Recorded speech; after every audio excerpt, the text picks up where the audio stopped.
Good afternoon, class. My name is Edward Stamey, and my lecture is going to be on the reasons for the American Civil War. Now, I do understand that there's a lot of us that's in this class right now that's like, the reasoning for the American Civil War was about slavery, setting other men free. Well, this lecture is going to be show you that there's a lot more going on during this time other than freeing slaves and stuff like that. It was also involved money, power, land, and political ambition. And so when you think about this, you can see where the American Civil War is just this multifaceted of reasonings why the war even began. So to touch base on the reasoning for slavery, again, before I get started, I just want to say I abhor slavery. I don't think it was right. I wish it had never happened, but it did. So we have to learn about it so we can ensure stuff like this doesn't happen again. And also, we can start uncovering the myths, the truths, and the lies about what happened during this time frame. So I'm going to start with the Missouri Compact of 1820 when Missouri became a state. What happened is that the American South was worried that if they didn't have enough slave states, that the states in the North would have more seats in the House and the Senate to be able to vote down any type of legislation that the South may be wanting to pass, or they were worried that taxes would be raised up and the South would have to pay most of the burden on the taxes because during this time, all the money was in the South, not in the North. They used a legislation called the Three-Fifths Rule. So, what the Three-Fifths Rule was about is that for every slave that was owned in the American South during this town counted as three-fifths of a vote. So, that gave people in the American South more seats in the Senate and the Congress. Now, this was important because in the North, the cities like New York and Boston had a large population. Their population outnumbered the entire American South. So that gave states like New York and gave states like Massachusetts more seats in the House to be able to pass legislation, taxes, and stuff like that. So now Missouri's become a state. Missouri's become a free state. Um, Around 1853 or 58, somewheres in through there, Kansas is going to stand up to be a state. Now, this is the part that really gets bad because the Union wanted the Kansas to be a free state, where the South wanted it to be a slave state so they can hold their political power and make sure that tax hikes, certain legislations wouldn't be able to be passed very easily throughout the Senate and the House. So the American South wanted Kansas to be a slave state. This is where you get abolitionists like John Brown, who was totally against slavery whatsoever and did whatever he could do to take the slaves into a free state and get them out of Kansas. Then you have people like Bloody Bill Anderson, who was a huge supporter of the American South, going in there, burning ballot boxes, bullying people, encouraging people one way or the other to vote for Kansas to be a slave state. Now, during this time, shots were fired, people were killed. In fact, if you look into your history a little bit more, I know that the first shots were shot at Fort Sumter in South Carolina. But if you look a little deeper into it, you probably will come up to the conclusion that maybe the first shots of the Civil War were actually shot in Kansas. But I digress. So, like I said, there was a lot of different type of facets when you look into the reasonings for the American Civil War.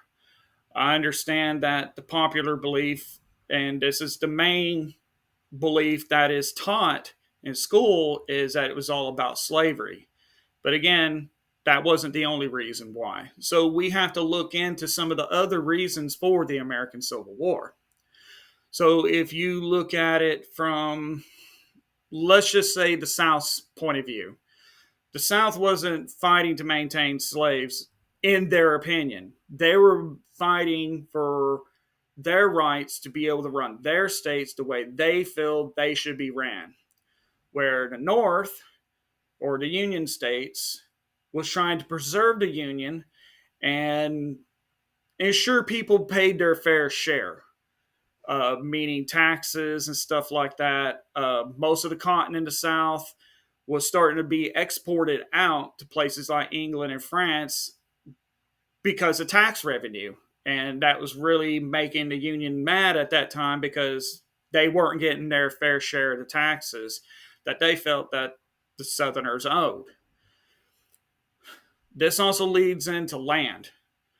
So Kansas, Missouri, becoming slave states, that gave more power to the American South. And this concerned the Union at this time because, well, if the South gained more slave states where they can use the three-fifths rule, they would be able to overturn a lot of the policies, tax hikes, and stuff like that that the Union was trying to pass.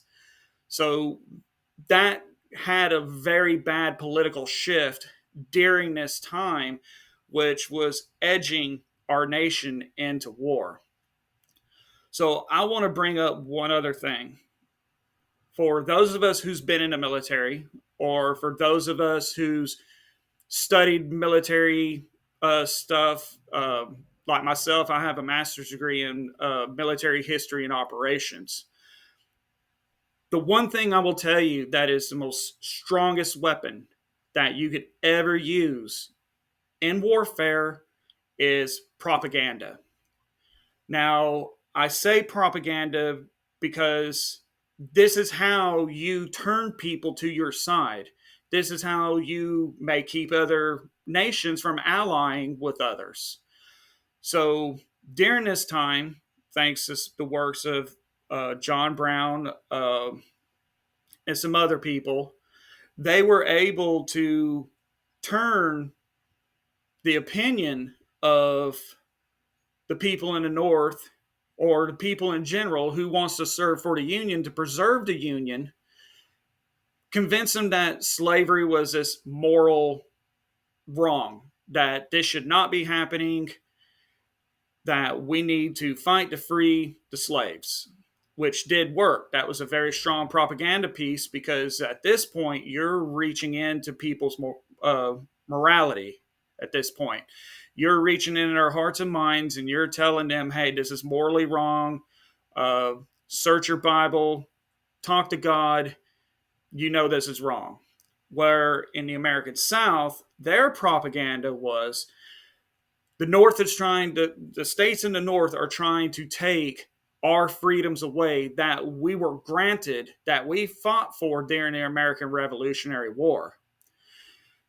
So this in the South brought in people because it's like, no, I'm not going to let somebody up in New York tell me how to live in Tennessee or Georgia or Alabama. We can't have this. So those propaganda pieces worked really well, especially in the South, because in the South, you got to remember those soldiers, a lot of those Confederate soldiers that fought in that Civil War against the Union, they weren't slave owners. Now, your higher ranking officers, yes, they were. There's no doubt about it. But you get down to your corporals, your privates, and your sergeants, no, none of them were slave owners. They were just people that were told that these people up north are going to tell you how to live, and this isn't going to happen. So this is where propaganda comes in as a very good, huge tool to convince people that war is just, war is fair, this needs to happen. But at that same time, with the Union and the South, they're using this propaganda to hide their real motives, their real reasonings for the American Civil War, for fighting the Civil War. Of course, South Carolina was the first one to secede from the Union and fired the first shots on Fort Sumter, and other states came into play because they said that, hey, they're trying to tell us what to do. So we got to look in deeper into this.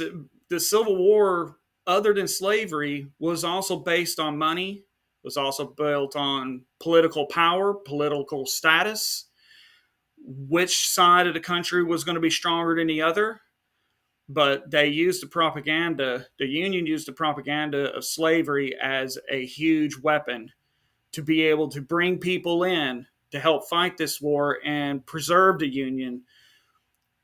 And the politicians and your hierarchy in the South use the propaganda of they're trying to take our rights away. They shouldn't be telling us states what we can and can't do. That's not what's supposed to happen.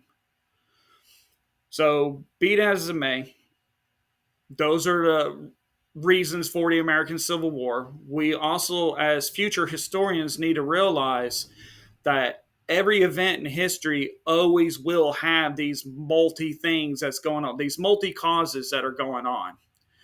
So we need to not worry so much about the popular opinion or the popular talking piece like the American Civil War being fought to preserve the Union and being fought to set other men free. Because I want y'all to also remember this: the victors write history. That's just how it has always been.